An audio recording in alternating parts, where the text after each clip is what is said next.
الرحيم. الحمد لله رب العالمين، والصلاة والسلام على أشرف الأنبياء والمرسلين وعلى آله الطاهرين وأصحابه الطيبين ومن تبعهم بإحسان إلى يوم الدين. أما بعد، أعوذ بالله من الشيطان الرجيم. يا بني إسرائيل اذكروا نعمتي التي أنعمت عليكم وأني فضلتكم على العالمين واتقوا يوما لا تجزي نفس عن نفس شيئا ولا يقبل منها عدل ولا تنفعها شفاعة ولا هم ينصرون. وإذ ابتلى إبراهيم ربه بكلمات فأتمهن قال إني جاعلك للناس إماما قال ومن ذريتي قال لا ينال عهد الظالمين. وإذ جعلنا البيت مثابة للناس وأمنا واتخذوا من مقام إبراهيم مصلى وعهدنا إلى إبراهيم وإسماعيل أن طهرا بيتي للطائفين والعاكفين والركع السجود. وإذ قال إبراهيم رب اجعل هذا بلدا آمنا وارزق أهله من الثمرات من آمن منهم بالله واليوم الآخر قال ومن كفر فأمتعه قليلا ثم أضطره إلى عذاب النار وبئس المصير. عزیز القدر بھائی اور دوستو، سورۃ البقرہ کی آیت نمبر 122 سے 126 تک تلاوت کی گئی ہے. تو جو آیات میں نے آپ کے سامنے تلاوت کی ہے، ابھی ہم ان آیات کی تفسیر بیان کرتے ہیں. اللہ تعالیٰ سے یہ دعا کرتے ہوئے کہ اللہ رب العزت ہمیں اپنی کتاب کو سمجھنے کی توفیق دے اور اس کتاب کے ذریعے اللہ تعالیٰ ہمارے دلوں کو منور کر دے. اس کتاب کو اللہ رب العزت ہمارے لیے نور بنا دے، اس دنیا میں بھی اور آخرت میں بھی. اللہ تعالیٰ فرماتے ہیں یا بنی اسرائیل اذکروا نعمتی التی انعمت علیکم. اے بنو اسرائیل، اذکروا، تم یاد کرو، نعمتی التی انعمت علیکم، میری اس نعمت کو کہ جو میں نے تمہیں عطا کی. وانی فضلتکم علی العالمین، اور میں نے تمہیں فضیلت دی باقی تمام لوگوں پر، تمام جہان والے لوگوں پر، دنیا میں تمام لوگوں پر میں نے تمہیں فضیلت دی. واتقوا یوما، اور تم ڈرو اس دن سے کہ لا تجزی نفس عن نفس شیئا، کہ جس دن کوئی جان کسی جان کے کچھ بھی کام نہیں آئے گی. ولا يقبل منها عدل،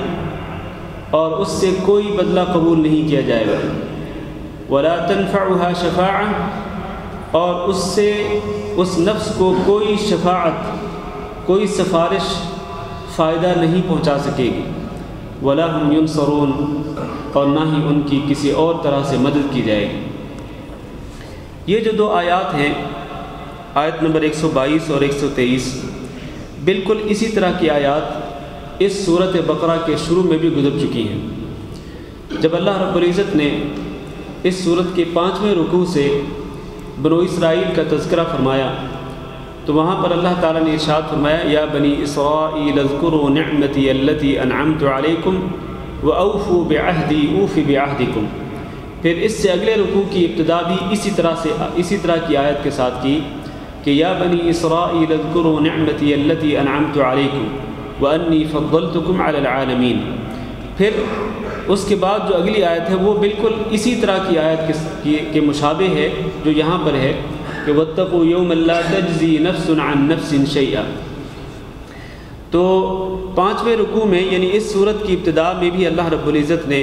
بنو اسرائیل کو اپنی نعمتیں یاد دلائیں، اور یہاں اب 14ویں رکوع کے بعد بھی اللہ رب العزت بنو اسرائیل کو یہی نعمتیں یاد دلا رہے ہیں کہ یاد کرو کہ میں نے تمہیں نعمتوں سے نوازا اور میں نے تمہیں دنیا جہان کے لوگوں پر ترجیح دی اور تمہیں فضیلت دی، اور میں نے تمہیں احکامات دیے. میں نے تمہارے اوپر تمہاری طرف اپنے نبیوں کو بھیجا اور تمہاری طرف میں نے کتابوں کو نازل کیا، لہٰذا تم میرے بھیجے ہوئے انبیاء کی اتباع کرو، اور میں نے جو دین ان انبیاء کے ذریعے اور اپنی آسمانی کتابوں کے ذریعے تمہاری طرف بھیجا، اس دین کی پیروی کرو اور اس دین کے احکامات پر عمل کرو۔ اور پھر یہ بھی ارشاد فرمایا کہ واتقوا یوما لا تجزی نفس عن نفس شیئا، کہ تم اس دن سے ڈرو کہ جس دن کوئی جان کسی جان کو کچھ بھی فائدہ نہیں پہنچائے گی، کوئی جان کسی جان کے کچھ بھی کام نہیں آئے گی۔ یعنی قیامت کے دن کوئی انسان کسی انسان کو کچھ بھی فائدہ نہیں پہنچا سکے گا، حتیٰ کہ اپنے جو عزیز رشتہ دار ہوں گے، حتیٰ کہ اپنے اہل و عیال جو ہوں گے، وہ بھی ایک دوسرے سے دور بھاگنے والے ہوں گے۔ یوم یفر المرء من اخیہ وامہ وابیہ وصاحبتہ وبنیہ، اپنے تمام عزیز قریبی رشتہ داروں سے ہر انسان دور بھاگ رہا ہوگا۔ اور لکل امرئ منہم یومئذ شأن یغنیہ، اور ہر شخص کو اپنی پڑی ہوگی، ہر شخص اپنی فکر میں ہی وہ مشغول ہوگا اور اپنی جان کی فکر ہی اس کو لے بیٹھے گی، تو کوئی کسی کے کام نہیں آئے گا۔ لا تجزی نفس عن نفس شیئا، اور اس میں دراصل رد ہے ان لوگوں کے لیے، ان لوگوں پر تردید ہے اللہ رب العزت کی طرف سے کہ جو بعض لوگوں پر اعتماد کر لیتے ہیں، بعض لوگوں پر بھروسہ کر لیتے ہیں کہ ہم اگر ان کی اتباع کر لیں، ان کے پیچھے چل پڑیں، تو پھر قیامت کے دن یہی لوگ ہمیں چھڑا لیں گے اور یہی لوگ ہماری نجات کا سبب بن جائیں گے۔ تو اللہ تعالیٰ واضح طور پر بالکل دو ٹوک انداز میں، فیصلہ کن انداز میں ارشاد فرما رہا ہے کہ لا تجزی نفس عن نفس شیئا، اس دن کوئی بھی جان کسی جان کے کچھ کام نہیں آئے گی۔ اور پھر لا يقبل منها عدل، اور کسی سے کوئی بدلہ نہیں قبول کیا جائے گا کہ بدلہ دے کر اللہ تعالیٰ کے عذاب سے بچ جائے۔ اللہ تعالیٰ دینار و درہم یا روپیہ اور ڈالر کا بدلہ وہاں پر قبول نہیں کرے گا۔ ایک تو بدلہ نہیں قبول کیا جائے گا، دوسرا لا تنفعها شفاعہ، کسی شخص کو کسی کی شفاعت نفع نہیں پہنچائے گی۔ آپ کو معلوم ہے کہ اس دن شفاعت بھی وہ شخص کر سکے گا جو اللہ رب العزت سے اجازت لے لے گا، جس کو اللہ اجازت دے گا تو وہ شفاعت کر سکے گا، اور جس کے حق میں اللہ تعالیٰ شفاعت کرنے کی اجازت دے گا اس کے حق میں وہ شفاعت کر سکے گا۔ تو شفاعت بھی قیامت کے دن اپنی مرضی پر منحصر نہیں ہوگی کہ جو چاہے شفاعت کرے اور جس کے حق میں چاہے شفاعت کرے، نہیں، اللہ تعالیٰ کی منشا اور اس کی مرضی کے مطابق ہی کوئی شخص اگر شفاعت کرے گا تو کر سکے گا جس کے حق میں اللہ تعالیٰ پسند فرمائے گا۔ قل للہ الشفاعۃ جمیعا، اللہ نے فیصلہ فرما دیا کہ شفاعت کے اختیار صرف اور صرف اللہ کے پاس ہے، اللہ کے سوا کسی کے پاس نہیں ہے۔ تو یہاں بھی اللہ تعالیٰ یہی ارشاد فرما رہے بنو اسرائیل کو کہ لا تنفعها شفاعہ، کسی کی شفاعت کسی جان کو نفع نہیں پہنچا سکے گی، ولا هم ينصرون، نہ تو بدلہ قبول کیا جائے گا، نہ شفاعت قبول کی جائے گی، اور نہ کسی اور طریقے سے کسی کی مدد کی جائے گی۔ کوئی اور طریقہ مدد کرنے کا کوئی بھی ہو، کسی بھی طریقے سے کسی کی مدد نہیں ہو سکے گی۔ اس دن اگر کسی شخص کو کوئی چیز نفع پہنچائے گی تو وہ اس کا اپنا عقیدہ، اس کا اپنا نظریہ اور اس کا اپنا عمل، یہی چیز ہے جس کے ذریعے وہ نجات پا سکے گا، اس کے ذریعے کوئی اور چیز جو ہے وہ اس کو نجات دینے والی نہیں ہوگی۔ تو ان دو آیات کے ذریعے اللہ رب العزت نے شروع میں بھی بنو اسرائیل کو تنبیہ کی، اور یہاں آخر میں بھی، کیونکہ اس کے بعد پھر بنو اسرائیل کا واقعہ ذکر نہیں کیا جا رہا۔ اللہ رب العزت نے تقریباً 10 رکوع بنو اسرائیل کے متعلق ذکر کیے۔ 10 رکوعوں میں اللہ رب العزت نے بنو اسرائیل کو جو نعمتیں دیں، جس طرح اللہ تعالیٰ نے ان کو احسانات سے نوازا، اللہ تعالیٰ نے جس طرح ان کا اکرام کیا، جس طرح ان کو عزت بخشی، جس طرح ان کو دنیا جہان کے لوگوں پر فضیلت دی، اللہ نے پورا تفصیل سے بیان کر دیا۔ اور اس کے ساتھ ساتھ اللہ تعالیٰ نے ان کی جو نافرمانیاں تھیں ان کا بھی تفصیل سے تذکرہ فرما دیا کہ اللہ تعالیٰ نے یہ بیان کر دیا کہ میں نے ان کو یہ نعمت دی، انہوں نے اس نعمت کے بعد اللہ تعالیٰ کی اس طرح سے نافرمانی کی، یہ معجزہ آیا، اس معجزے کے بعد انہوں نے اس طرح اللہ کی تعلیمات سے انحراف کیا۔ ساری تفصیل کے بعد شروع میں بھی اللہ تعالیٰ نے ارشاد فرمایا کہ انی فضلتکم علی العالمین، کہ میں نے تمہیں دنیا جہان کے لوگوں پر فضیلت دی۔ لیکن اس کے بعد جب اللہ تعالیٰ نے ان کی نافرمانیوں کی تفصیل بیان کر دی تو گویا اللہ رب العزت یہ ارشاد فرما رہے ہیں کہ اے بنو اسرائیل، تم دنیا جہان کے لوگوں پر فضیلت حاصل کرنے کے مستحق نہیں ہو۔ میں نے تمہیں فضیلت دی اور میں نے تمہیں ترجیح دی دنیا جہان کے لوگوں پر، میں نے تمہیں بڑے بڑے احسانات سے نوازا، لیکن تم ہر مرتبہ میری نافرمانی کرتے رہے۔ تو ان مسلسل اور پے در پے نافرمانیوں کے بعد اللہ تعالیٰ یہاں ان کو یہ یاد کرا کر کہ دیکھو میں نے تمہیں فضیلت دی تھی، میں نے تمہیں بڑے بڑے احسانات سے نوازا، لیکن تم نے ہمیشہ نافرمانی کی، تم ہمیشہ نافرمانی پر تلے رہے، تو تم دنیا جہان کے لوگوں پر فضیلت حاصل کرنے کے مستحق نہیں ہو۔ اب جب تم مستحق نہیں اے بنو اسرائیل، تو پھر کون ہے کہ جن کو دنیا جہان کے لوگوں پر فضیلت حاصل ہے؟ وہ ہیں جو انبیاء کے پیروکار ہیں، حضرت ابراہیم علیہ السلام کے پیروکار، اور باقی جو انبیاء ہیں ان کے بعد ظاہر ہے کہ ابراہیم علیہ السلام کے بعد سارے انبیاء ابراہیم علیہ السلام کی نسل سے، ان کے اولاد سے آئے، حتیٰ کہ حضرت محمد صلی اللہ علیہ وسلم جو کہ امام الانبیاء ہیں وہ بھی حضرت ابراہیم علیہ السلام کی نسل سے۔ تو اللہ تعالیٰ کو یہ ارشاد فرما رہے ہیں کہ بنو اسرائیل کی فضیلت ختم ان کی نافرمانیوں کی وجہ سے اور ان کی سازشوں کی وجہ سے، ان کے انحراف کی وجہ سے۔ اس کے بعد اللہ تعالیٰ نے جن لوگوں کو دنیا جہان کے لوگوں پر فضیلت دی وہ کون ہیں؟ وہ انبیاء کے پیروکار، اور ان میں امام الانبیاء حضرت محمد صلی اللہ علیہ وسلم کے پیروکار۔ یہ وہ امت محمدیہ جو ہے، یہ وہ امت ہے کہ جس کو اللہ رب العزت نے اس امت کے آنے کے بعد باقی تمام امتوں پر اللہ تعالیٰ نے اس امت کو ترجیح دی اور اس کو فضیلت دی۔ اسی لیے یہاں بنو اسرائیل کا قصہ ختم کرنے کے بعد، ان کے واقعات کو تمام کرنے کے بعد، یہاں اللہ تعالیٰ اب اس کے بعد ذکر کر رہے ہیں ابراہیم علیہ السلام کا۔ اللہ تعالیٰ فرماتے ہیں آیت نمبر 124 میں، وَإِذِ ابْتَلَىٰ إِبْرَاهِيمَ رَبُّهُ بِكَلِمَاتٍ فَأَتَمَّهُنَّ۔ یاد کرو جب اللہ تعالیٰ نے ابراہیم علیہ السلام کی آزمائش کی، دنیا جہان کے خالق و مالک نے ابراہیم علیہ السلام کی آزمائش کی، بکلمات، چند باتوں کے ساتھ، فأتمہن، تو ابراہیم علیہ السلام ان آزمائشوں میں پورے اترے۔ ابراہیم علیہ السلام کی اللہ تعالیٰ نے آزمائش کی، بلکہ ابراہیم علیہ السلام کی پوری زندگی ہی آزمائشوں میں گزری، پوری زندگی آزمائشوں میں گزری۔ اللہ تعالیٰ نے مختلف طریقوں سے ان کو آزمایا، اور ہر آزمائش میں اللہ تعالیٰ نے ابراہیم علیہ السلام کو توفیق دی کہ وہ ہر آزمائش میں پورے اترے۔ تو اللہ تعالیٰ یہاں اسی کا تذکرہ فرما رہے کہ یاد کرو جب ابراہیم کے رب نے ابراہیم کی آزمائش کی چند باتوں کے ساتھ، فأتمہن، تو وہ ان تمام باتوں میں، ان تمام آزمائشوں میں پورے اترے۔ آپ دیکھیں ان خاص قسم کی آزمائشوں میں سے جن کا اللہ تعالیٰ نے قرآن مجید میں بھی تذکرہ فرمایا، ایک خاص آزمائش ابراہیم علیہ السلام کی اللہ تعالیٰ نے کس طرح سے کی کہ اللہ تعالیٰ نے ابراہیم علیہ السلام کو حکم دیا کہ اپنی بیوی ہاجر علیہ السلام اور اپنے بیٹے اسماعیل علیہ السلام کو بے آب و گیاہ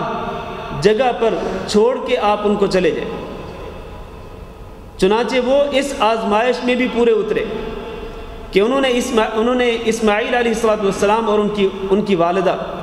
اور اس وقت اسماعیل علیہ السلام دودھ پیتے بچے تھے، ان کی والدہ کو کس جگہ پہ چھوڑا؟ مکہ مکرمہ کی سرزمین پر، کہ جہاں پر کوئی آبادی نہیں تھی، کسی انسان کا وہاں پر وجود نہیں تھا، بے آب و گیاہ جگہ پر۔ اور پھر اس کے بعد جب انہوں نے دعا کی تھی تو ابراہیم علیہ السلام نے کہا تھا دعا کرتے ہوئے، رب انی اسکنت من ذریتی بواد غیر ذی زرع عند بیتک المحرم، اللہ تیرے حرمت والے گھر کے پاس میں اپنی بعض اولاد کو، کچھ اولاد کو چھوڑ کر جا رہا ہوں، کیونکہ ابراہیم علیہ السلام کی اولاد اور بھی تو تھی، یہ اسماعیل ہی نہیں تھے بلکہ آپ کی اولاد کچھ اور بھی تھی۔ تو آپ فرما رہے ہیں کہ اسکنت من ذریتی، میں نے کچھ اولاد کو یہاں پر چھوڑا ہے، فی واد غیر ذی زرع، ایک بے آب و گیاہ جو وادی ہے اس میں میں اپنی بعض اولاد کو چھوڑ کر کے جا رہا ہوں، بعض گھر والوں کو چھوڑ کر کے جا رہا ہوں، عند بیتک المحرم ربنا لیقیموا الصلاۃ۔ اور پھر جب وہ چھوڑ کر جا رہے تھے، اللہ رب العزت کے حکم پر عمل کس طرح پورے جذبے کے ساتھ کیا کہ انہوں نے واپس مڑ کر بھی دیکھنا برداشت نہیں کیا، کہ جب ان کو ان کی اہلیہ ان کی بیوی بار بار پکار کر، بار بار ان کو واسطہ دے کر کے پکار رہی تھی کہ ابراہیم ہمیں یہاں کیوں چھوڑ کے جا رہے؟ تو ابراہیم علیہ السلام نے پیچھے مڑ کر بھی دیکھنا گوارا نہیں کیا۔ اور جب حضرت حاجر علیہ السلام نے یہ کہا کہ ابراہیم اللہ تعالیٰ نے آپ کو یہ حکم دیا ہے، تو انہوں نے پھر بھی پیچھے التفات کیے بغیر صرف سر کے اشارے کے ساتھ ہی کہا کہ ہاں مجھے اللہ تعالیٰ نے یہ حکم دیا ہے۔ اور قربان جائیے اس خاتون کے ایمان پر کہ اس خاتون نے بھی یہی کہا کہ اذن لن یضیعنا اللہ، جب اللہ تعالیٰ نے آپ کو یہ حکم دیا ہے کہ آپ ہمیں، مجھے اور میرے دودھ پیتے بچے کو اس بے آب و گیاہ وادی میں چھوڑ کر چلے جائیں، اور آپ اللہ کے حکم پر عمل کرتے ہوئے اس طرح کر کے جا رہے ہیں، تو پھر لن یضیعنا اللہ، تو پھر اللہ تعالیٰ ہمیں کبھی ضائع نہیں کرے گا۔ اور اللہ نے ضائع نہیں کیا ان کو، پھر وہاں پر آبادی کا سلسلہ شروع ہوا۔ تو میرے بھائیو یہ ایک آزمائش تھی، اس آزمائش میں ابراہیم علیہ السلام پورے اترے۔ پھر دوسری آزمائش یہی اسماعیل علیہ السلام جب جوان ہوتے ہیں، لما بلغ معه السعی قال یا بنی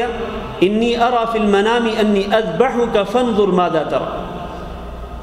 اپنے بیٹے اسماعیل علیہ السلام کو کہا ابراہیم علیہ السلام نے کہ بیٹا انی ارى فی المنام، میں خواب میں دیکھتا ہوں، انی اذبحک کہ میں تمہیں ذبح کر رہا ہوں، فانظر ماذا ترى، تو پھر دیکھو ذرا سوچو تم اس بارے میں کیا کہتے ہو، تمہاری رائے کیا ہے۔ تو اس لائق بیٹے نے، اور اس بیٹے نے کہ جس کو اللہ تعالیٰ نے نبی بنانا تھا، اس لائق بیٹے نے کیا کہا؟ قال یا ابت افعل ما تؤمر، کہ میرے ابا جان آپ وہ کام کر گزریں جس کا اللہ کی طرف سے آپ کو حکم دیا گیا ہے،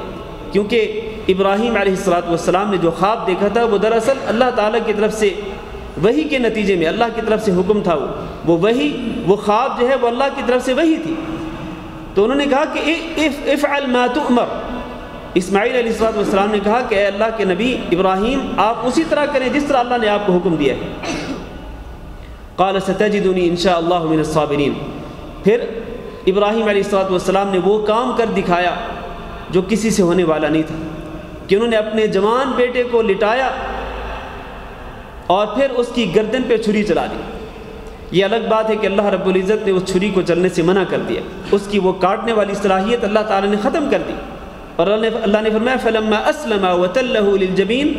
ونادیناہ ان یا ابراہیم قد صدقت الرؤیا، اے ابراہیم آپ نے اپنا خواب پورا کر دیا۔ آپ اس آزمائش میں بھی پورے اتر گئے کہ اللہ تعالیٰ نے جب حکم دیا کہ بیٹے کو ذبح کرو تو بیٹے کو ذبح کرنے پر تیار ہو گئے۔ ظاہر ہے کہ یہ بہت بڑی آزمائش تھی، اپنے لخت جگر کو اپنے ہی ہاتھوں ذبح کرنا یہ آسان کام نہ تھا، لیکن اسماعیل علیہ السلام اس کے لیے بھی تیار ہو گئے۔ یہ ایک آزمائش تھی۔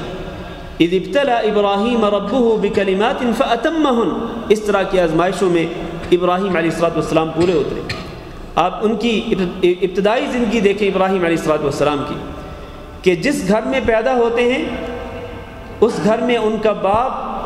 بتوں کا پجاری ہی نہیں بلکہ بتوں کو بنا بنا کے وہ لوگوں کو دیتا ہے کہ لوگ بھی ان بتوں کی پوجا کریں۔ یہ بھی ایک آزمائش تھی، کیونکہ ابراہیم علیہ السلام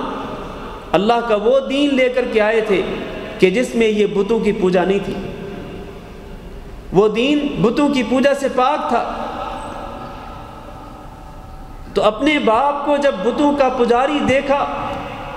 تو کیا رد عمل تھا ابراہیم علیہ السلام کا؟ سورۃ مریم میں اللہ تعالیٰ فرماتے ہیں وَاذْكُرْ فِي الْكِتَابِ إِبْرَاهِيمَ إِنَّهُ كَانَ صِدِّيقًا نَبِيًّا إِذْ قَالَ لِأَبِيهِ يَا أَبَتِ لِمَ تَعْبُدُ مَا لَا يَسْمَعُ وَلَا يُبْصِرُ وَلَا يُغْنِي عَنْكَ شَيْئًا، کیا میرے ابا جان آپ اس چیز کی پوجا کیوں کرتے ہیں کہ جو نہ دیکھتا ہے نہ سنتا ہے نہ آپ کو کچھ بھی فائدہ پہنچا سکتا ہے۔ یا ابتی انی قد جاءنی من العلم ما لم یأتک فاتبعنی اہدک صراطا سویا، اے میرے ابا جان میرے پاس اللہ تعالیٰ کی طرف سے علم آ چکا ہے، آپ اس علم کی اتباع کریں، اگر آپ اس علم کی اتباع کریں گے تو آپ سیدھے راستے پر گامزن ہو جائیں گے۔ یا ابتی لا تعبد الشیطان، میرے ابا جان آپ شیطان کی پوجا نہ کریں، ان الشیطان کان للرحمن عصیا، کیونکہ شیطان تو رحمان کا نافرمان ہوتا ہے۔ یا ابتی انی اخاف ان یمسک عذاب من الرحمن، میرے ابا جان مجھے اس بات کا اندیشہ ہے کہ کہیں رحمان کی طرف سے آپ پر عذاب نہ آ جائے۔ اگر آپ اسی طرح بتوں کی پوجا کرتے رہے اور بت بنا بنا کے لوگوں کو دیتے رہے تو رحمان کی طرف سے، اللہ تعالیٰ کی طرف سے آپ پر عذاب آنے کا اندیشہ ہے، اور میں بحیثیت بیٹا یہ برداشت نہیں کرتا کہ میرا باپ اللہ کے عذاب میں مبتلا ہو جائے، اللہ کے عذاب کا شکار ہو جائے۔ فتکون للشیطان ولیہ، باپ نے، اب دیکھیں ابراہیم علیہ السلام نہایت پیارے انداز میں، محبت بھرے انداز میں اپنے باپ کو سمجھانے کی کوشش کر رہے ہیں، لیکن باپ کیا کہتے ہیں؟ اراغب انت عن آلہتی یا ابراہیم، اے ابراہیم تم مجھے میرے معبودوں سے انحراف کرنے پر آمادہ کرتے ہو کہ میں اپنے معبودوں کو چھوڑ دوں اور تمہارے معبود کی عبادت کروں؟ اور جواب کیا ملا؟ فرمایا قال اراغب انت عن آلہتی یا ابراہیم لئن لم تنتہی لارجمنک وہجرنی ملیہ، اگر تم اس دعوت سے باز نہ آئے تو پھر میں تمہیں ماروں گا، پتھروں کے ساتھ تمہاری پٹائی کروں گا، وہجرنی ملیہ، اور مجھے چھوڑ کر تم چلے جاؤ۔ دوسرے لفظ میں گویا کہ باپ نے یہ کہا کہ تم، وہ الفاظ میں کہنا نہیں چاہتا، بہرحال وہ نبی کے لیے وہ الفاظ شایان شان نہیں ہیں۔ تو ابراہیم علیہ السلام کی دعوت کا جو رد عمل تھا باپ کی طرف سے وہ یہ تھا کہ انکار کر دیا اور کہا نکل جاؤ یہاں سے، چلے جاؤ۔ یہ ایک آزمائش تھی۔ ابراہیم علیہ السلام نے کیا کہا؟ سلام علیک، آپ پر سلامتی ہو، ساستغفر لک ربی انہ کان بی حفیہ، میں اپنے رب سے پھر بھی، ٹھیک ہے آپ مجھے نکال رہے ہیں لیکن میں پھر بھی اپنے رب سے تو آپ کے لیے مغفرت کی دعا کرتا رہوں گا۔ پھر باپ کو چھوڑ کر چلے گئے۔ یہ بہت بڑی آزمائش تھی، اپنے آبائی وطن کو چھوڑنا، اپنے باپ کو چھوڑنا، اپنے گھر کو ترک کر دینا، اپنے گھر سے ہجرت کر کے چلے جانا اللہ رب العزت کی توحید کو پھیلانے کے لیے، اللہ کے دین کی خاطر۔ یقیناً یہ بہت بڑی آزمائش تھی۔ اسی طرح وہ بھی ایک آزمائش تھی کہ جب ابراہیم علیہ السلام کو ایک بہت بڑی آگ میں ڈالنے کی تیاریاں ہو رہی تھی، کہ جب انہوں نے اپنی قوم کے بتوں کو پاش پاش کر ڈالا تھا، فَجَعَلَهُمْ جُزَازًا إِلَّا كَبِيرًا لَعَلَّهُمْ إِلَيْهِ يَرْجِعُونَ، قالوا حرقوه، وہ پورا تفصیلی قصہ سورۃ الانبیاء میں موجود ہے۔ حرقوه، ان لوگوں نے کہا کہ اس ابراہیم کو جلا ڈالو، وَانصُرُوا آلِهَتَكُمْ، اپنے ان معبودوں کی مدد کرو۔ اور دیکھیں اللہ تعالیٰ نے ان کی عقل پہ کس طرح پردہ ڈال دیا کہ وہ یہ کہہ رہے ہیں کہ وَانصُرُوا آلِهَتَكُمْ، اپنے معبودوں کی مدد کرو۔ وہ معبود ہی کیسے کہ جو پوجا کرنے والے لوگوں کی مدد کے محتاج، پوجا کرنے والے لوگوں کی مدد کے محتاج، وہ معبود کیسے؟ معبود حقیقی تو اللہ تعالیٰ ہی ہے کہ جو لوگوں کی مدد کرتا ہے، اپنی عبادت کرنے والوں کی، اپنے بندوں کی مدد کرتا ہے، اور وہ کسی کی مدد کا محتاج نہیں ہے۔ یا ایھا الناس انتم الفقراء الی اللہ واللہ هو الغنی الحمید۔ اسی طرح سے وہ لوگ کہ جن کو لوگ آج بھی پوجتے ہیں، جن کی پوجا کرتے ہیں، جن کی قبروں اور جن کے درباروں اور جن کے مزاروں پر جا کر کے نظر و نیاز پیش کرتے ہیں، ان کی قبروں پہ جا کے سجدے کرتے ہیں اور وہاں پر اپنے آپ کو جھکاتے ہیں، ان سے سوال کرتے ہیں، ان سے دعا مانگتے ہیں، اپنی حاجات کو پورا کرنے کے لیے ان سے مانگتے ہیں، ان کے سامنے جھولی پھیلاتے ہیں۔ یقینی طور پر وہ لوگ بھی، چاہے وہ کتنے بڑے بزرگان دین کیوں نہ ہوں، کتنے بڑے اولیاء کیوں نہ ہوں، وہ بھی کسی کی مدد کرنے کے قابل نہیں ہیں، وہ بھی کسی کی مدد کرنے کے قابل نہیں ہیں، وہ خود محتاج ہیں اللہ رب العزت کے، تو کسی کی مدد کس طرح کر سکیں گے؟ تو ابراہیم علیہ السلام کو جلانے کا اعلان کر دیا گیا، بہت بڑی آگ تیار کر دی گئی۔ ابراہیم علیہ السلام نے اس کو بھی قبول کر لیا۔ یہ بھی ایک بہت بڑی آزمائش تھی۔ یہ الگ بات ہے کہ اللہ تعالیٰ نے اسی آگ کو کہا کونی بردا وسلاما علی ابراہیم، کہ اے آگ تم ٹھنڈی ہو جاؤ اور سلامتی والی بن جاؤ ابراہیم علیہ السلام کے لیے۔ لیکن ابراہیم علیہ السلام نے اس ظاہری طور پر بہت بڑی آگ میں جانا تو برداشت کر لیا تھا۔ یہ کیا آزمائش نہیں تھی؟ یقیناً یہ بہت بڑی آزمائش تھی۔ اس طرح کی دیگر کئی آزمائشیں اللہ تعالیٰ کی طرف سے ابراہیم علیہ السلام پر آئیں، لیکن ابراہیم علیہ السلام ہر آزمائش میں پورے اترے۔ جب ان آزمائشوں میں پورے اترے تو اللہ نے کیا فرمایا؟ اللہ نے انعام کے طور پر ارشاد فرمایا قال انی جاعلک للناس اماما، اے ابراہیم جب آپ ان تمام آزمائشوں میں پورے اتر گئے ہیں تو پھر جاعلک للناس اماما، میں آپ کو اے ابراہیم تمام لوگوں کا امام بنانے والا ہوں۔ امامت مل گئی پھر ابراہیم علیہ السلام، اور امامت بھی کیسی ملی کہ اللہ تعالیٰ نے آپ کے بعد ابراہیم علیہ السلام کے بعد جتنے نبی بھیجے وہ سارے کے سارے آپ کی اولاد سے۔ وَجَعَلْنَا فِي ذُرِّيَّتِهِ النُّبُوَّةَ وَالْكِتَابَ، ان کی اولاد میں ہم نے نبوت رکھ دی کہ پھر نبوت ان کی اولاد سے باہر نہیں گئی، حتیٰ کہ امام الانبیاء حضرت محمد صلی اللہ علیہ وسلم بھی اسی سلسلے کی ایک کڑی، اور ایسا امام بنایا ابراہیم علیہ السلام کو کہ امام الانبیاء حضرت محمد صلی اللہ علیہ وسلم کو بھی اللہ تعالیٰ نے یہی حکم دیا، کیا؟ اتبع ملت ابراہیم حنیفہ، کہ محمد صلی اللہ علیہ وسلم آپ بھی ملت ابراہیمی کی اتباع کریں۔ کیسی امامت؟ جاعلک للناس اماما، اور یہ امامت بہت بڑی آزمائشوں سے گزرنے کے بعد ملی اللہ تعالیٰ کی طرف سے۔ جب یہ امامت ملی تو ابراہیم علیہ السلام نے کہا قال ومن ذریتی، اے اللہ، اے میرے خالق و مالک،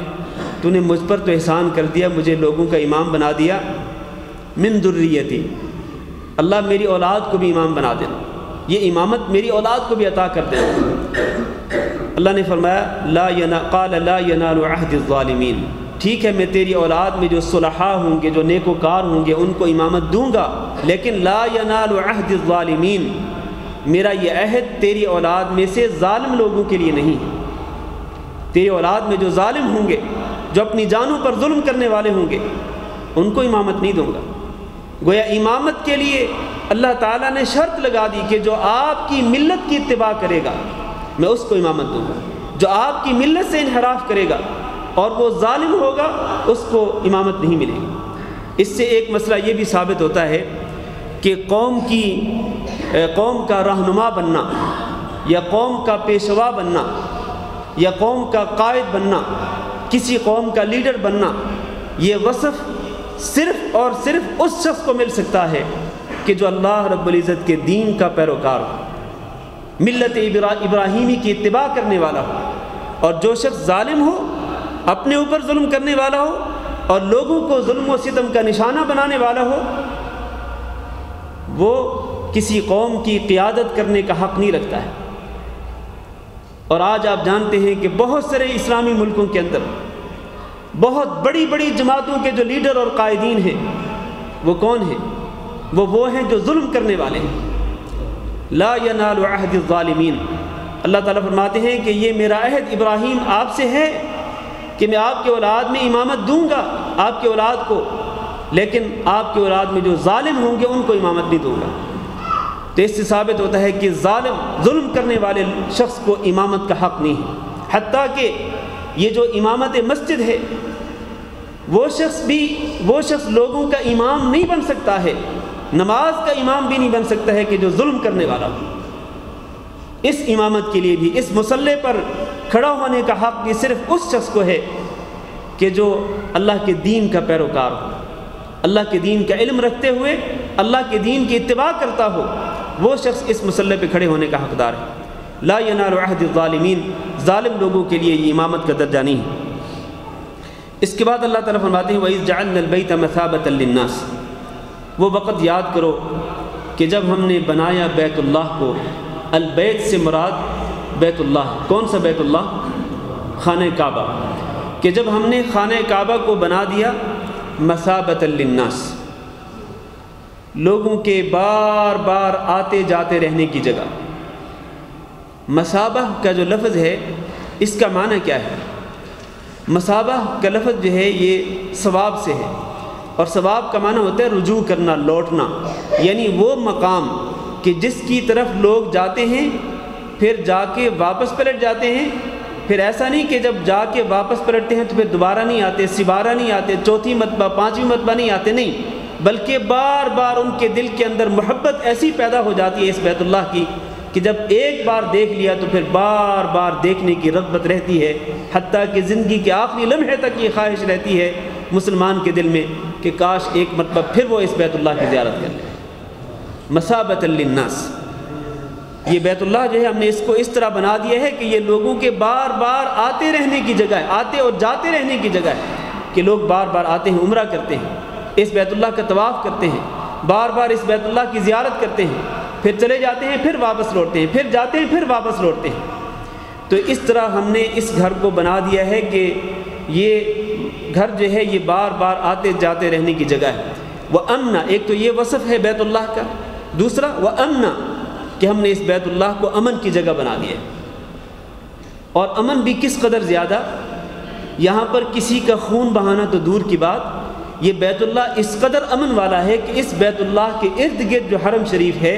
اس حرم شریف کی حدود کے اندر کسی درخت کی ٹہنی تک توڑنا بھی جائز نہیں ہے، کسی کا خون بہانا تو دور کی بات ہے، حتیٰ کہ پرندے کا شکار کرنا بھی حرام،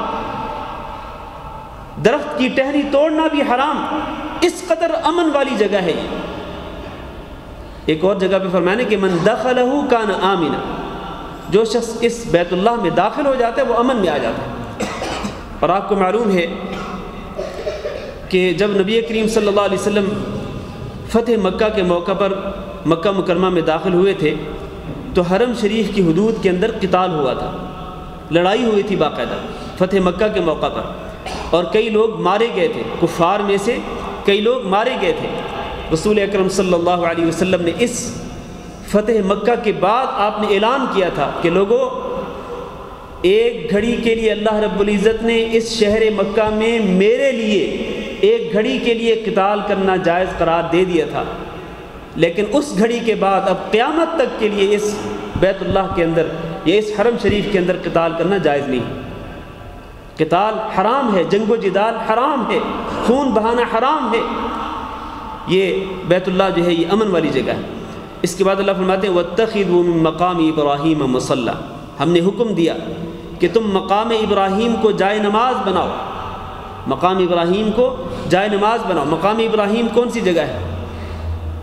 مقام ابراہیم کس کو کہتے ہیں؟ اس پتھر کو کہ جس پر کھڑے ہو کر ابراہیم علیہ السلام نے اپنے صاحبزادے حضرت اسماعیل علیہ السلام کے ساتھ بیت اللہ کی تعمیر کی تھی،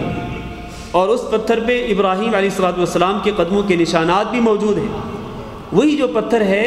جس پر یہ نشانات موجود ہیں، اسی پتھر کو مقام ابراہیم کہتے ہیں۔ تو اللہ تعالیٰ نے فرمایا وَاتَّخِذُوا مِن مَّقَامِ إِبْرَاهِيمَ مُصَلًّى، اس مقام ابراہیم کو تم جائے نماز بناؤ۔ اور ایسی جائے نماز بنا دی اللہ تعالیٰ نے اس مقام ابراہیم کو کہ کوئی بھی شخص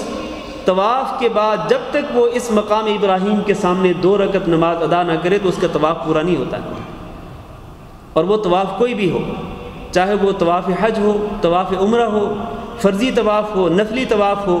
جب تک انسان طواف کرنے کے بعد یعنی بیت اللہ کے ارد گرد 7 چکر لگانے کے بعد جب تک وہ مقام ابراہیم کے سامنے آ کر جب تک وہ 2 رکعتیں نہیں پڑھے گا اس کا طواف پورا نہیں ہوگا۔ تو اس طرح اللہ تعالیٰ نے مقام ابراہیم کو یہ شرف بخشا ہے کہ اس مقام ابراہیم کے سامنے آ کر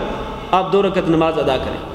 تو اسی طرح سے تمام جو زائرین ہوتے ہیں، عمرہ کرنے والے، حج کرنے والے، نفلی طواف کرنے والے، وہ سب کے سب اسی مقام ابراہیم کے سامنے کھڑے ہو کر کے 2 رکعت نماز ادا کرتے ہیں۔ اس طرح اس کو جائے نماز بنایا گیا۔ اور آپ کو یہ معلوم ہونا چاہیے کہ یہ جو پتھر ہے جس پر ابراہیم علیہ السلام کے قدموں کے نشانات ہیں، یہ پہلے بیت اللہ شریف کے ساتھ ملا ہوا تھا۔ یہ پتھر بیت اللہ شریف کے ساتھ ہی ملا ہوا تھا، یہ الگ نہیں تھا۔ یہ کس کے دور میں الگ کیا گیا؟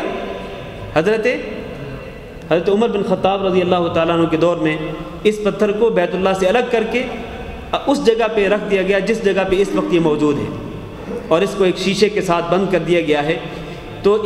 عمر رضی اللہ تعالیٰ عنہ کے دور خلافت میں اس کو الگ کیا گیا تھا، اور اس میں ایک حکمت یہ تھی کہ چونکہ یہ بیت اللہ شریف کے ساتھ ہی ملا ہوا تھا اور لوگ اس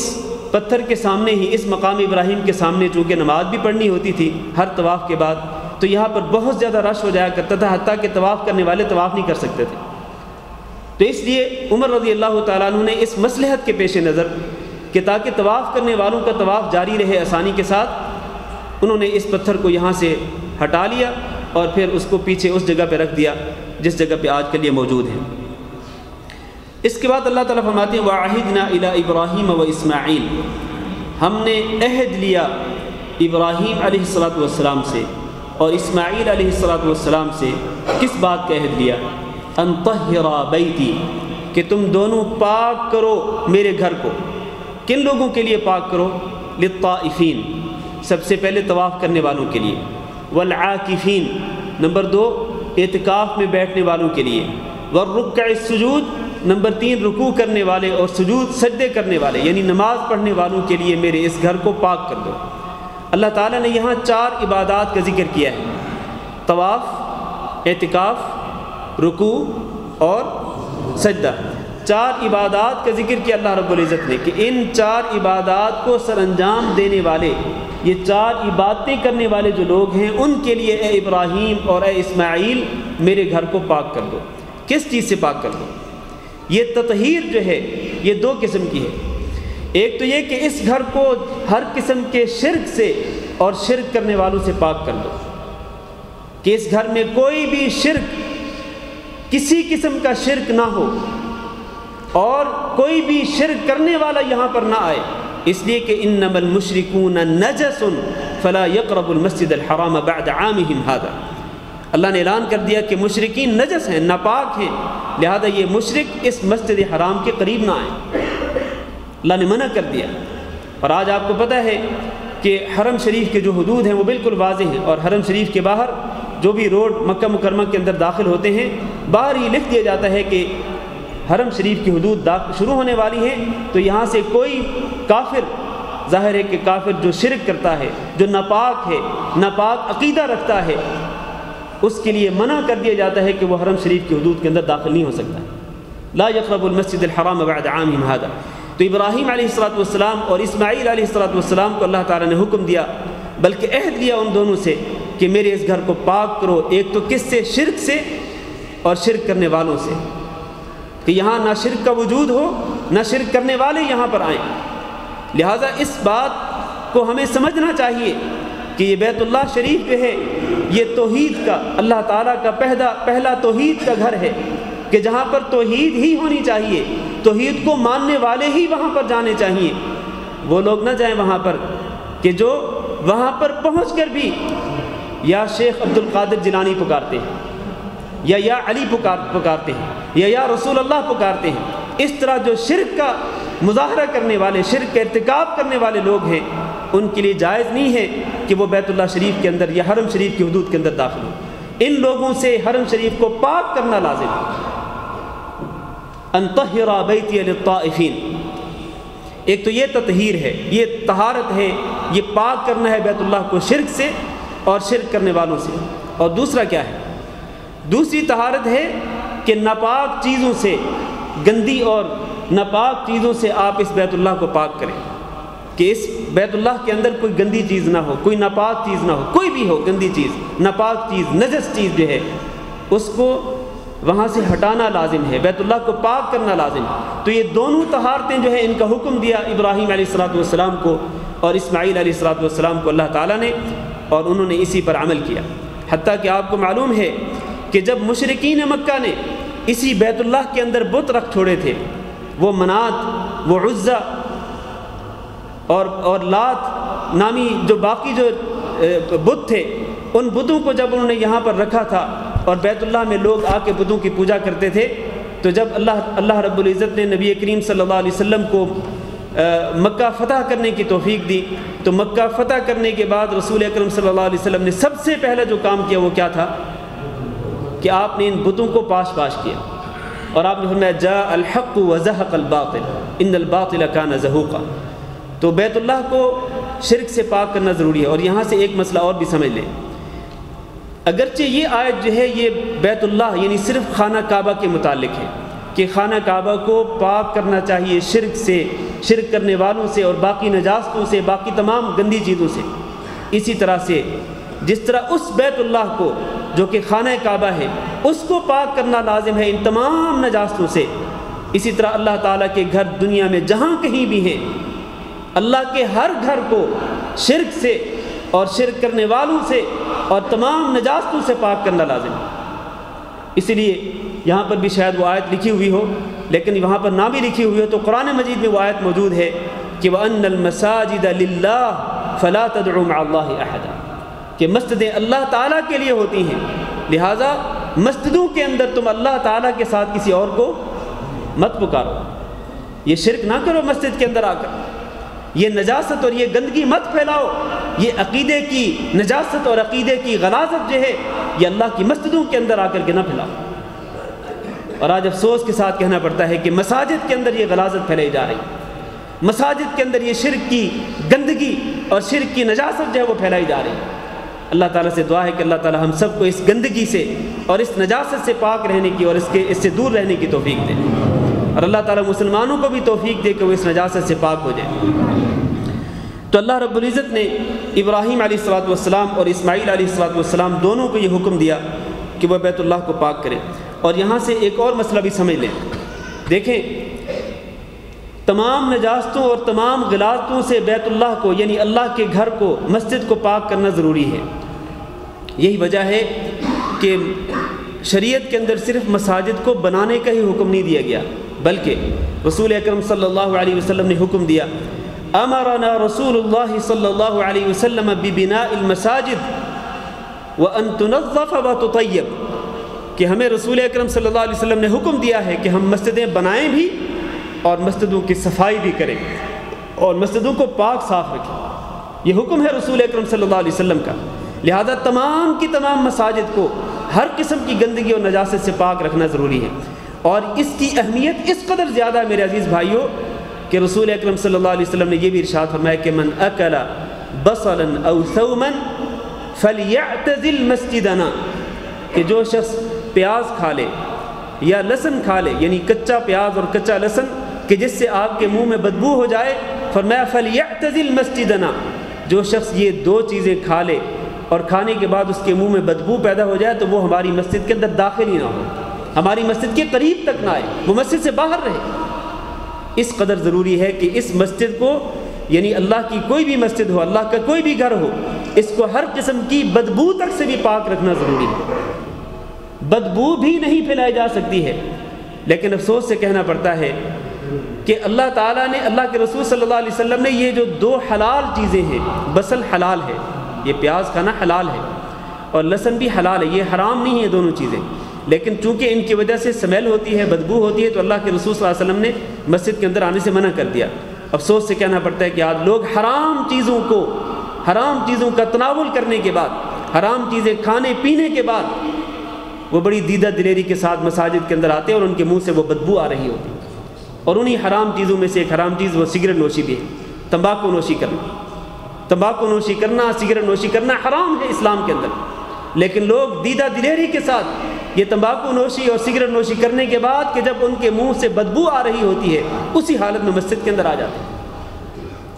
اگر پیاز اور لہسن کی بدبو بھی شریعت کے اندر قابل برداشت نہیں ہے مسجد کے اندر، تو پھر یہ جو حرام چیز ہے اس کی جو بدبو ہے وہ اس بیت اللہ کے اندر، اللہ کی مسجد کے اندر کس طرح قابل برداشت ہو سکتی ہے؟ لہذا مسلمانوں کو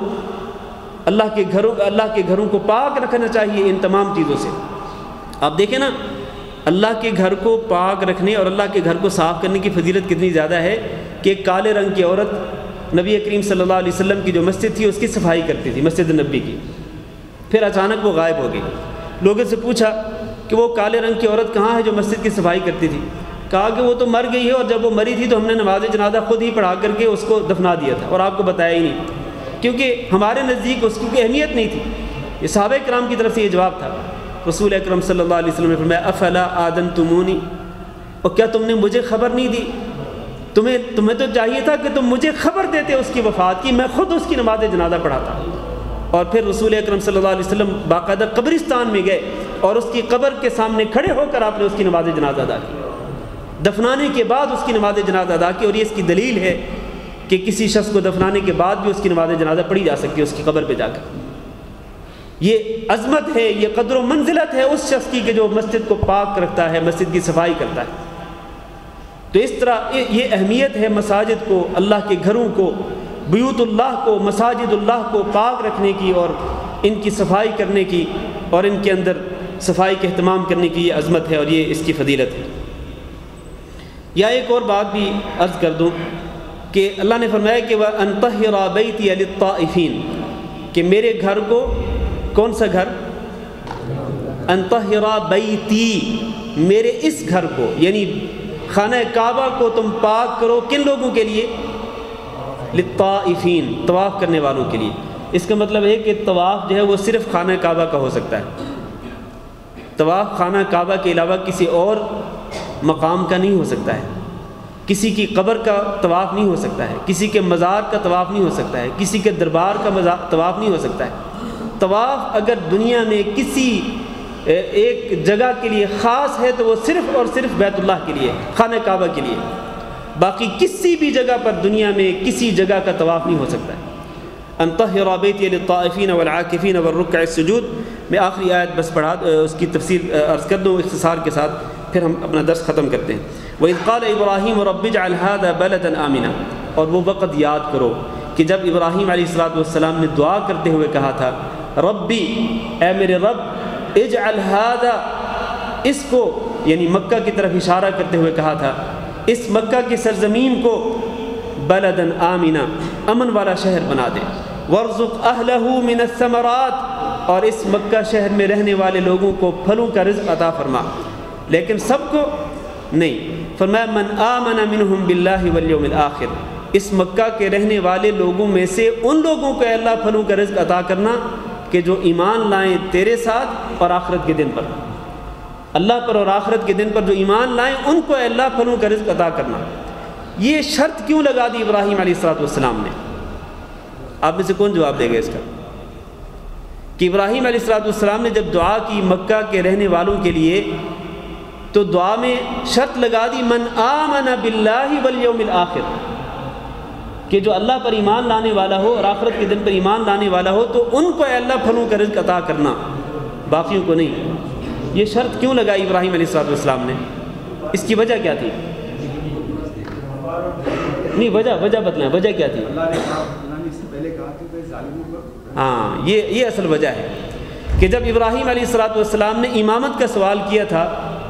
کہ وَمِن ذُرِّيَّتِي، اے اللہ میری اولاد کو بھی امام بنا دینا، تو اللہ تعالیٰ نے وہاں پر کیا فرمایا کہ میں تیری ساری اولاد کو امام نہیں بناؤں گا، بلکہ تیری اولاد میں جو ظالم ہوں گے ان کو یہ امامت نہیں ملے گی۔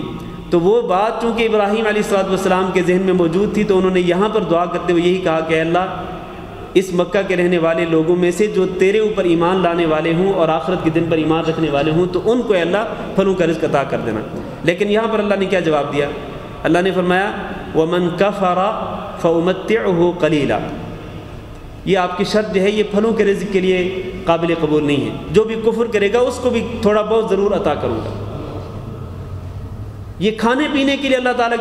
تعالیٰ کی طرف سے شرط نہیں ہے کہ جو اللہ پر ایمان لائے گا اور آخرت کے دن پر ایمان لائے گا تو اس کو کھانے پینے کو دوں گا، اور جو ایمان نہیں لائے گا تو اس کو کھانے پینے کو نہیں دوں گا۔ نہیں، اللہ تعالیٰ کھانے پینے کو سب کو عطا کرتا ہے۔ کھانے پینے کے لیے اللہ تعالیٰ کی یہ شرط نہیں ہے، اللہ تعالیٰ سب کو عطا کرتا ہے کھانے پینے کو، کفار کو بھی اللہ تعالیٰ دیتا ہے، مشرکین کو بھی اللہ تعالیٰ دیتا ہے، باقی حیوانوں جانوروں کو بھی اللہ تعالیٰ دیتا ہے۔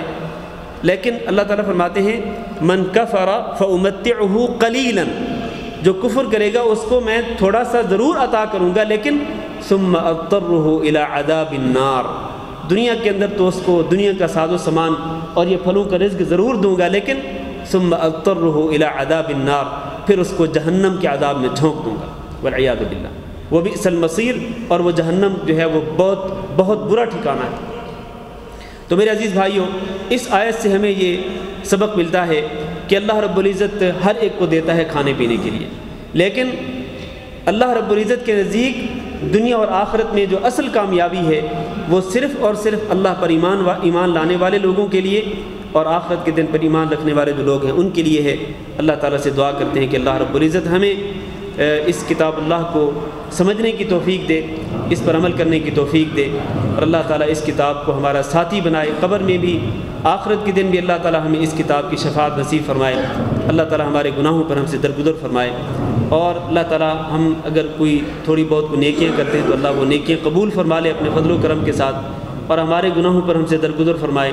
ہمارے والدین کو بھی اللہ تعالیٰ بخش دے، اور ہماری اولاد کو اللہ تعالیٰ نیک بنائے، اللہ تعالیٰ ہمیں اپنی اصلاح کرنے کی توفیق دے، اپنی آل اولاد کی بھی تربیت کرنے کی توفیق دے۔ استغفر اللہ لی ولکم انہ هو الغفور الرحیم۔ کچھ دیر پہلے یہ ایک بچے نے دودھ رکھا تھا یہاں پر، میں اسی وقت سمجھ گیا تھا کہ شاید یہ بچہ مجھے یہ پیغام دینا چاہتا ہے کہ بس آپ بس کر دیں۔ بہرحال یہ میرے خیال ہے جنہوں نے بھیجا ہے ان کی طرف سے شاید یہ پیغام آیا ہوگا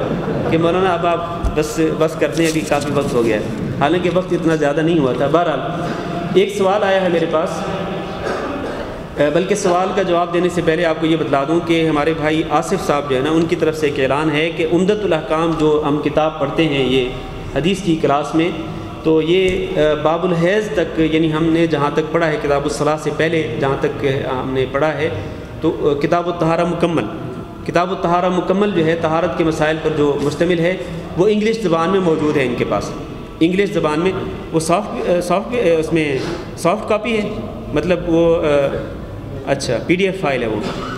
میں نے سمجھا شاید آپ پرنٹ کر کے لائیں، اچھا PDF فائل ہے۔ تو بہرحال اگر آپ وہ PDF فائل لینا چاہتے ہوں وہ انگلش میں تو آپ لے سکتے ہیں، یہ ان حضرات کے لیے کہ جو اردو نہیں سمجھتے ہیں۔ اور اس کے علاوہ یہ جو کتاب ہے یہ عربی زبان میں بھی PDF فائل میں موجود ہے ان کے پاس، اگر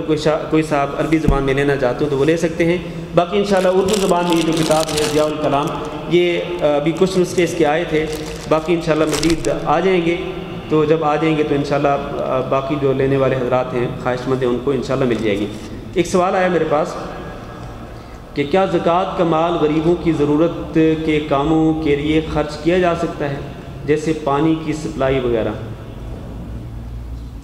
نمبر 2، دین کی معلومات یا کتابوں پر خرچ کر سکتے ہیں جو غیر مسلمانوں کے لیے دی جائے؟ دیکھیں زکوٰۃ کا جو مال ہے نا، اللہ رب العزت نے اس کے لیے 8 مصارف کو خاص کر دیا ہے۔ انما الصدقات للفقراء والمساکین والعاملین علیہا والمؤلفۃ قلوبهم وفی الرقاب والغارمین وفی سبیل اللہ وابن السبیل۔ یہ 8 مصارف ہیں، یعنی 8 مستحقین زکوٰۃ ہیں کہ جن میں یہ زکوٰۃ کا پیسہ تقسیم کرنا اور ان کو زکوٰۃ کا مال دینا لازم ہے۔ اس میں جو ایک ہے نا وہ فی سبیل اللہ، کہ اللہ کے راستے میں، اللہ کے راستے سے مراد کیا ہے؟ اللہ کے راستے سے مراد کیا ہے؟ جہاد ہے۔ اللہ کے راستے سے مراد جہاد ہے۔ قرآن مجید میں فی سبیل اللہ کا لفظ جہاں بھی آیا ہے وہاں پر فی سبیل اللہ سے مراد جہاد ہے۔ تو مطلب یہ ہے کہ جو جہاد کرنے والے لوگ ہیں، مجاہدین، ان کو زکوٰۃ کا پیسہ دیا جا سکتا ہے۔ تو گویا اللہ رب العزت نے زکوٰۃ کے مال کے لیے یہ 8 قسم کے جو لوگ ہیں ان کو خاص کر دیا ہے، لہٰذا انہی 8 قسم کے لوگوں کو ہی پیسہ دینا چاہیے زکوٰۃ کا۔ ان کے علاوہ جس طرح آپ نے لکھا ہے کہ غریبوں کی ضرورت کے لیے مثلا پانی کی سپلائی جو ہے وہ زکوٰۃ کے پیسے سے دینا، اگرچہ بعض اہل علم جو ہیں وہ اسی فی سبیل اللہ کا جو لفظ ہے اسی کو لے کر کے کہتے ہیں کہ اللہ کے راستے میں کوئی بھی کام ہو تو اس میں زکوٰۃ کا پیسہ لگایا جا سکتا ہے۔ یہ بعض اہل علم کا موقف ہے، اور وہ کہتے ہیں کہ اللہ کے راستے میں جو بھی کام ہو، مثلا یہی کنواں کھدوا کر کے آپ لوگوں کو پانی پینے کے لیے فراہم کریں، یا کوئی اور دین کا کوئی کام کریں جس سے عام لوگ جو ہیں فائدہ اٹھا سکیں، تو آپ زکوٰۃ کا پیسہ اس میں لگا سکتے ہیں۔ یہ بعض حضرات کا موقف ہے، لیکن صحیح بات یہ ہے کہ جن 8 قسم کے لوگوں کا اللہ تعالیٰ نے تذکرہ کیا ہے اور ان میں وہ فی سبیل اللہ والے جو مجاہدین ہیں، جہاد کرنے والے، وہ بھی ہیں، تو انہی لوگوں میں ہی زکوٰۃ کا پیسہ تقسیم کرنا چاہیے۔ باقی اس طرح کے جو کام ہوتے ہیں نا، رفاہی کام، کہ پانی کی سپلائی کرنا، اور اسی طرح یہ جو آپ نے لکھا ہے کتابیں چھپا کر کے کتابیں جو ہے وہ لوگوں میں بانٹنا، تو یہ رفاہی کام ہیں، خیراتی کام ہیں۔ ان کاموں کے لیے زکوٰۃ کا پیسہ نہیں خرچ کرنا چاہیے، بلکہ انسان عام طور پر اس کے جو وافر مقدار میں جو مال بچ جاتا ہے، مطلب اپنی ضروریات سے جو مال بچتا ہے، صدقے کے طور پر انسان ان کاموں میں پیسہ خرچ کر سکتا ہے۔ باقی زکوٰۃ کا جو پیسہ ہے وہ صرف ان لوگوں کے لیے ہے جن کا میں نے تذکرہ کر دیا ہے۔ کسی اور بھائی کا کوئی سوال ہو تو کر سکتے ہیں۔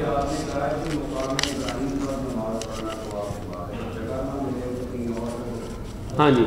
مقام ابراہیم کے سامنے اگر جگہ نہ ملے نماز پڑھنے کے لیے تو پھر مسجد حرام میں جہاں کہیں بھی جگہ ملے وہاں پر 2 رکعت پڑھ سکتے ہیں۔